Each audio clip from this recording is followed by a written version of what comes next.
નમસ્કાર વિદ્યાર્થી મિત્રો, હું Ishwar Prajapati J T science school ડીસાના ઓનલાઈન વિડીયો લેક્ચરમાં આપનું હાર્દિક સ્વાગત કરું છું. ધોરણ 11 સાયન્સમાં વિષય રસાયણ વિજ્ઞાન ચેપ્ટર નંબર 1 રસાયણ વિજ્ઞાનની કેટલીક પાયાની સંકલ્પનાઓ, જેમાં મિત્રો આજનો પ્રશ્ન છે અર્થસૂચક અંક એટલે શું? અર્થસૂચક અંક એટલે શું સમજાવું. શું તેને નક્કી કરવા માટેના નિયમો લખો અથવા ઉદાહરણ દ્વારા સમજાવો. મિત્રો એમસીક્યુમાં પૂછાય એવો પ્રશ્ન છે. થિયરિકલ તો હજી બરાબર છે, પણ એમસીક્યુમાં ખાસ આમાંથી પ્રશ્ન પૂછાતો હોય છે, તો ખૂબ જ ધ્યાન રાખજો. પહેલાં તો આપણે અર્થસૂચક અંક એટલે શું, તો કોઈ પણ સંખ્યાના ચોક્કસ અર્થપૂર્ણ આંકડા. અર્થસૂચક સંખ્યા એટલે શું, તો કોઈ પણ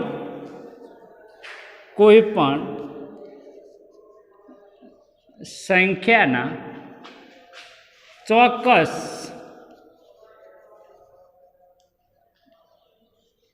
અર્થપૂર્ણ આંકડાને શું કહીશું આપણે? અર્થસૂચક અંક કહેવાય. કોઈ પણ સંખ્યાના ચોક્કસ અર્થપૂર્ણ આંકડાને શું કહીશું આપણે? અર્થસૂચક અંક. અર્થસૂચક અંક શું દર્શાવે છે? તો ગણતરી કરેલ અથવા પ્રાયોગિક મૂલ્યમાં રહેલી અનિશ્ચિતતાને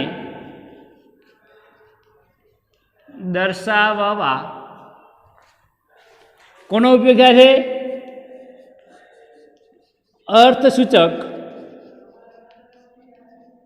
અંકનો ઉપયોગ થાય.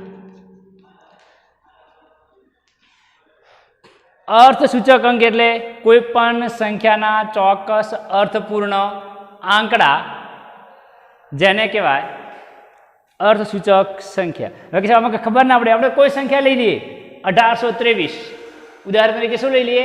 1823. તો 1823માં 3, 2, 8 અને 1, જેને કહેવાય અર્થસૂચક અંક, જે કેટલા છે ટોટલ મિત્રો? 4 છે. હવે મૂલ્યમાં રહેલી અનિશ્ચિતતાને દર્શાવવા, કોને દર્શાવવા માટે? અનિશ્ચિતતાને દર્શાવવા માટે કોનો ઉપયોગ થાય છે? અર્થસૂચક અંકોનો ઉપયોગ થાય. કેવી રીતે એની પણ ચર્ચા કરીશું. હવે મિત્રો આગળ જોઈએ તો આમ અર્થસૂચક આંકડાઓ શું છે? તો અર્થસૂચક સંખ્યા એ અર્થપૂર્ણ આંકડાઓ છે. શું છે? અર્થપૂર્ણ આંકડાઓ છે. તો અર્થસૂચક સંખ્યા, અર્થસૂચક અંક એ શું છે? અર્થપૂર્ણ અંક અથવા સંખ્યા છે. તમને સમજાવવું છે મિત્રો? ધ્યાન રાખજો. અર્થપૂર્ણ અંક અથવા સંખ્યા છે. ઉદાહરણ તરીકે કોઈનું કદ 11.2 મિલી છે. કેટલું છે? 11.2 મિલી. તો 11.2 મિલીમાં 11 કેવો આંકડો છે આપણો? 11 નિશ્ચિત છે. 11 કેવો છે? નિશ્ચિત. જ્યારે 2 કેવા છે? અનિશ્ચિત. 2 કેવા છે? અનિશ્ચિત છે, જેમાં રહેલી અનિશ્ચિતતા +or-1 હોય. આ વસ્તુ તમને હું સમજાવું છું. ધ્યાન રાખજો મિત્રો. ફરીથી અર્થપૂર્ણ આંકડા એટલે શું? કોઈ પણ સંખ્યાને દર્શાવવા માટે જે અંકોનો ઉપયોગ થાય છે એ અંકોને કહેવાય અર્થસૂચક અંક. અર્થસૂચક અંક ક્યારે વપરાય? તો કોઈ પણ અનિશ્ચિતતાને દર્શાવવા માટે. અને અર્થસૂચક અંક એ શું થાય? આપણા અર્થપૂર્ણ અંક છે. હવે કોઈ પણ સંખ્યાને દર્શાવવા માટે, એમાં રહેલી અનિશ્ચિતતાને દર્શાવવા માટે આ અંકનો ઉપયોગ થાય. ધારો કે આપણું કદ 11.2 મિલી છે. કોઈ પદાર્થનું કદ કેટલી જગ્યા રોકાય છે? 11.2 મિલી. તો મિત્રો 11 આપણા ફિક્સ થઈ ગયા. પણ આ જે 0.2 છે એમાં પ્લસ ઓર માઇનસ ભૂલ હોઈ શકે. જેમ કે ધારો કે +1ની ભૂલ હોય. હંમેશા કોઈ પણ જવાબ તમે લખતા હો તો એ જવાબમાં છેલ્લા આંકડામાં પ્લસ ઓર માઇનસ 1ની ભૂલ હોય. એટલે કે કાં તો જવાબ આપણો +1ની ભૂલ હોય તો 11.3 થાય, એક -1ની ભૂલ હોય તો 11.1 હોય. જેમ આપણે આગળ વાત કરી હતી કે કોઈ પદાર્થનું કદ કેટલું હતું? દળ 2 ગ્રામ હતું. કેટલું હતું? 2 ગ્રામ. આપણો જવાબ કેટલો હતો? 2.01, 1.99. એક્ઝેક્ટ 2 ગ્રામ જવાબ આવતો ન હતો. તો આમ મિત્રો છેલ્લા આંકડામાં કેટલી ભૂલ આવે? અહીંયા +1ની ભૂલ છે, અહીંયા -1ની ભૂલ છે. તો આમ અનિશ્ચિતતા દર્શાવવા માટે અર્થપૂર્ણ આંકડાઓનો ઉપયોગ થાય, જેમાં છેલ્લો આંકડો મિત્રો કેવો હોય? અનિશ્ચિત હોય. કેવો હોય? અનિશ્ચિત હોય. તો ચલો આનો સ્ક્રીનશોટ લઈ લો. હવે આપણે નક્કી કરવા માટેના નિયમો જોઈએ. 3 જ વાક્યો છે આમાં મિત્રો. પહેલો એની વ્યાખ્યા. અર્થપૂર્ણ અંક એટલે કેવી? તો કોઈ પણ સંખ્યાના ચોક્કસ અર્થપૂર્ણ આંકડાને શું કહેવાય? અર્થસૂચક સંખ્યા કહેવાય. અનિશ્ચિતતા દર્શાવવા માટે જરૂરી છે અને અર્થપૂર્ણ અંક અથવા સંખ્યા છે. હવે જોઈએ એને નક્કી કરવા માટેના નિયમો. તો મિત્રો ખૂબ જ સરળ નિયમો છે કે સૌથી પહેલાં કે શૂન્ય સિવાયના, કયા? શૂન્ય સિવાયના તમામ સંખ્યા, તમામ આંકડાઓ અર્થપૂર્ણ કહેવાય. પહેલો નિયમ, શૂન્ય સિવાયના તમામ સંખ્યા, તમામ આંકડા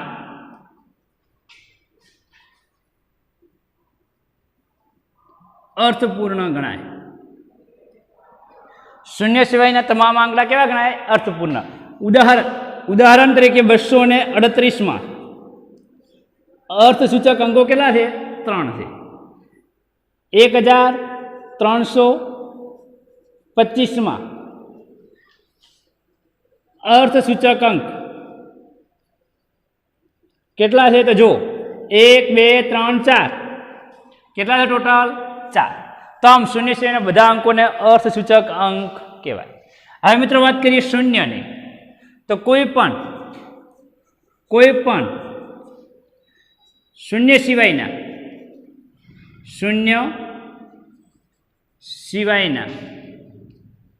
2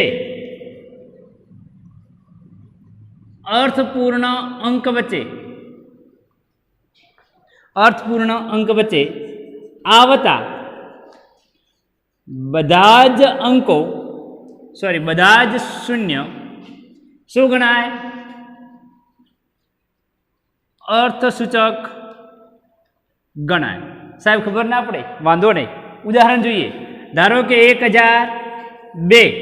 તો જો 1 શું છે આપણો? અર્થસૂચક અંક. 2 પણ શું ગણાય? અર્થસૂચક અંક. પણ શૂન્ય ગણાય નહીં. વાત આ હતી. હવે જોઈએ અહીંયા શૂન્ય ગણાય કે નહીં. તો ધ્યાન રાખજો કે કોઈ પણ 2 અર્થસૂચક અંક વચ્ચે આવતા બધા જ શૂન્ય. તો આ આપણો અર્થસૂચક અંક છે, આ આપણો અર્થસૂચક અંક છે, અને આ 2 અર્થસૂચક અંક વચ્ચે આવતા બધા જ શૂન્ય શું ગણાય? અર્થસૂચક ગણાય. તો અહીંયા અર્થસૂચક સંખ્યા કેટલી થઈ? અંક 4. એવી રીતે 1.00502. તો જો આ પણ અર્થસૂચક, આ પણ અર્થસૂચક, તો વચ્ચેના બધા જ શું ગણાય? 1, 2, 3, 4, 5 અને 6. તો અહીંયા અર્થસૂચક અંકોની સંખ્યા કેટલી થઈ? 6 થઈ. કેટલી થઈ? 6. મિત્રો સ્ક્રીનશોટ લઈ લો. ત્યારબાદ નિયમ નંબર 3.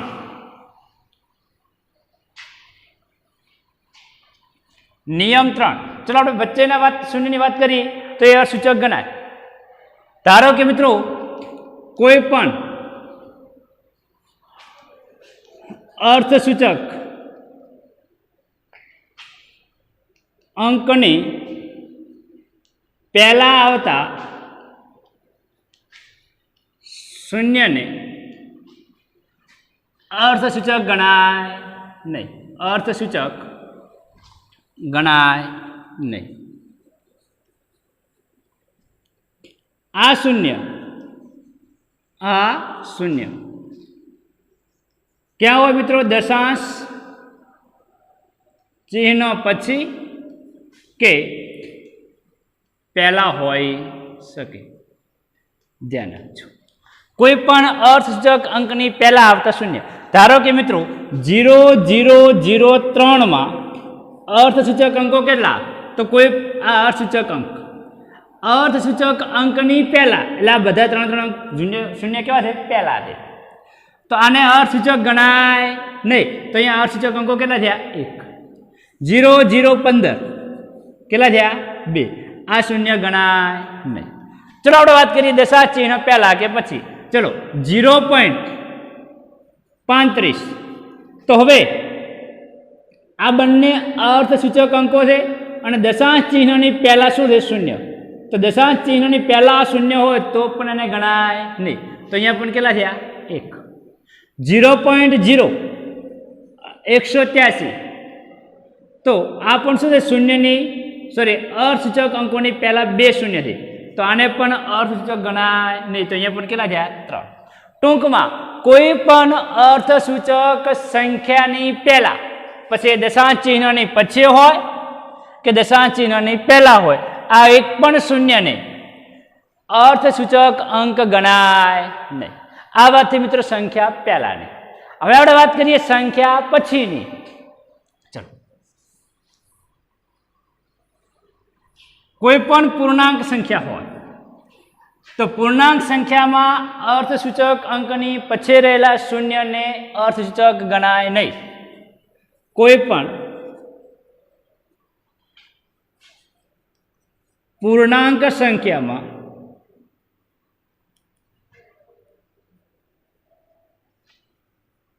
અર્થસૂચક અંકની પછી રહેલા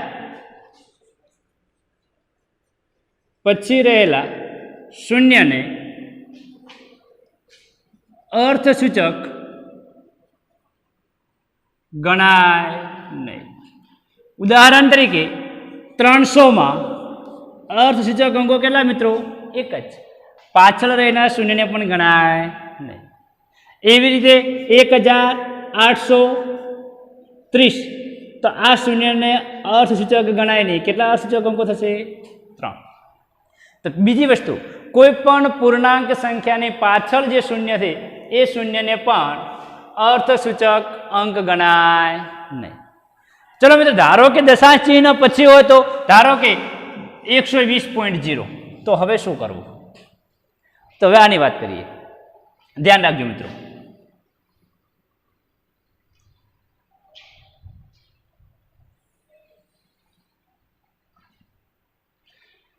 નિયમ નંબર 4. કોઈ પણ પૂર્ણાંક સંખ્યામાં અર્થસૂચક અંકની પછી શું હોય?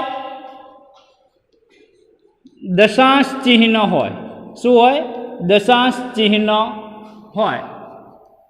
અને તે પછી શૂન્ય હોય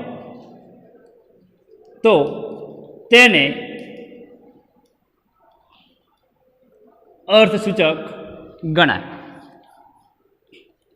જોઈએ મિત્રો, આપણે આજે વાત કરી 300, પણ 300.0 હોય તો હવે જો કોઈ પણ અર્થસૂચક અંકની પછી શું હોય? દશાંશ ચિહ્ન હોય, એ પછી શૂન્ય હોય તો આ શૂન્યને અર્થસૂચક અંક ગણાય. હવે આ અર્થસૂચક અંક આ પણ કેવો છે? અર્થસૂચક અંક. નિયમ નંબર 2.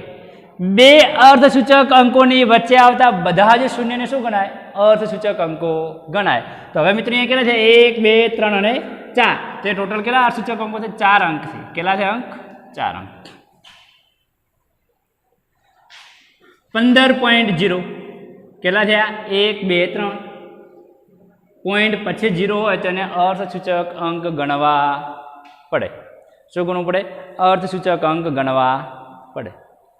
ચલો મિત્રો, ત્યારબાદ વાત કરીએ આગળ. નિયમ નંબર 6.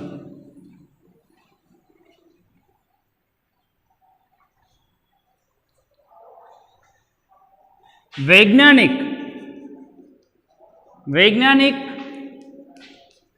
સંકેત પદ્ધતિથી દર્શાવેલ સંખ્યામાં 1 થી 9.99 વચ્ચે આવતી તમામ સંખ્યાને શું ગણવા?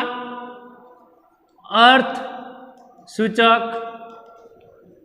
અંક ગણવા. ઉદાહરણ તરીકે જો ધ્યાન રાખજો, 1.302 ગુણ્યા 10⁴. ચલો 3 ઘાત કરો. તો મિત્રો ધ્યાન રાખજો, અહીંયા અર્થ સૂચક અંકો કેટલા ગણવા? તો આને જે વૈજ્ઞાનિક સંકેત પદ્ધતિ, હવે એમાં દર્શાવેલો હોય ત્યારે 1 થી 9.99 વચ્ચે આવતી તમામ સંખ્યાને, તો 1.999 જો 1.302 એ કોની વચ્ચે છે? 1 થી 9 ની વચ્ચે છે. તો બધા જ આંકડાઓને 1, 2, 3 અને 4 બધા જ આંકડાઓને શું ગણાય? અર્થ સૂચક અંકો ગણાય. એવી જ રીતે 5.0243 ગુણ્યા 10⁵. તો આમાં અર્થ સૂચક અંકો કેટલા? 1, 2, 3, 4, 5, ટોટલ 5. તો મિત્રો તમને ખ્યાલ આવી ગયો હશે. એક એક્સ્ટ્રા પણ મારી ઈચ્છા છે. ધારો કે મિત્રો આવું લખ્યું 10 ઈંડા, તો ચાલો આની વાત કરીએ. પછી એની પહેલાં મિત્રો આનો સ્ક્રીનશોટ લઈ લો. ચલો, તો આમ અર્થ સૂચક અંકો નક્કી કરવા માટેના નિયમોની વાત કરીએ તો પહેલો નિયમ, શૂન્ય સિવાયના બધા જ અંકો અર્થ સૂચક અંક કહેવાય. કોઈ પણ દશાંશ ચિહ્નની પહેલા કે દશાંશ ચિહ્નની પછી આવેલા શૂન્ય અને અર્થ સૂચક અંકની પહેલા, ફરીથી કહું, બધા જ આંકડાઓને અર્થ સૂચક કહેવાય, શૂન્યને અર્થ સૂચક અંક કહેવાય નહીં. જો કોઈ પૂર્ણાંક સંખ્યાની પાછળ શૂન્ય લખેલા હોય અને દશાંશ ચિહ્ન ન હોય તો એ શૂન્યને અર્થ સૂચક અંક ગણાય નહીં. પણ જો કોઈ પૂર્ણાંક સંખ્યાની પછી દશાંશ ચિહ્ન હોય અને એની પછી શૂન્ય હોય તે બધા જ શૂન્યને અર્થ સૂચક અંક ગણાય. કોઈ પણ બે સંખ્યા વચ્ચે આવતા બધા જ શૂન્યને અર્થ સૂચક અંક ગણી શકાય. નિયમ નંબર 5, કોઈ પણ અર્થ સૂચક સંખ્યાની પહેલા જેટલા પણ શૂન્ય હોય દશાંશ ચિહ્ન પછી કે પહેલા એને અર્થ સૂચક અંક ગણાય નહીં. છેલ્લો નિયમ છઠ્ઠો, વૈજ્ઞાનિક સંકેત પદ્ધતિથી દર્શાવેલ બધા જ આંકડાઓ જે 1 થી 9.99 વચ્ચે છે એ બધાને અર્થ સૂચક અંક ગણી શકાય. ત્યારબાદ મિત્રો કોઈ પણ સંખ્યા વસ્તુ સાથે દર્શાવેલ હોય તો તે સંખ્યાઓના અર્થસૂચક અંક કેવા હોય? અનંત હોય અથવા અનિશ્ચિત હોય. જેમ કે મિત્રો 10 ઈંડાની વાત કરું તો જો આવું લખેલું હોય તો અહીંયા અર્થસૂચક અંકો કેટલા? કે સાહેબ 1? ના, એવું નથી. 10 ઈંડા મિત્રો આવી રીતે લખી શકાય, 10.0, 10.0000 અનંત સુધી ઈંડા. તો મિત્રો આવું જો લખેલું હોય, પાછળ કોઈ શબ્દ લખી દીધો, 10 ઈંડા, 10 પેન, 10 મોબાઈલ, 50 ચોકલેટ, તો આવા બધે જ સંખ્યાઓના અર્થપૂર્ણ આંકડાઓની સંખ્યા કેવી ગણાય મિત્રો? અનંત ગણાય. કેવી ગણાય? અનંત. તો તમને મિત્રો ખ્યાલ આવી ગયો હશે. તો આજના લેક્ચરમાં આટલા સુધી રાખીએ છીએ. આજના લેક્ચરમાં તો અર્થસૂચક અંકો એટલે શું અને તેને નક્કી કરવાના નિયમો. ત્યારબાદ મિત્રો બીજા લેક્ચરમાં અર્થસૂચક અંકોના સરવાળા, બાદબાકી, ગુણાકાર, ભાગાકાર અને સન્નિકટન માટેના નિયમો અને એને સમજણ આપેલી છે. તો આની પછીનું બીજું લેક્ચર પણ જોઈ લેવું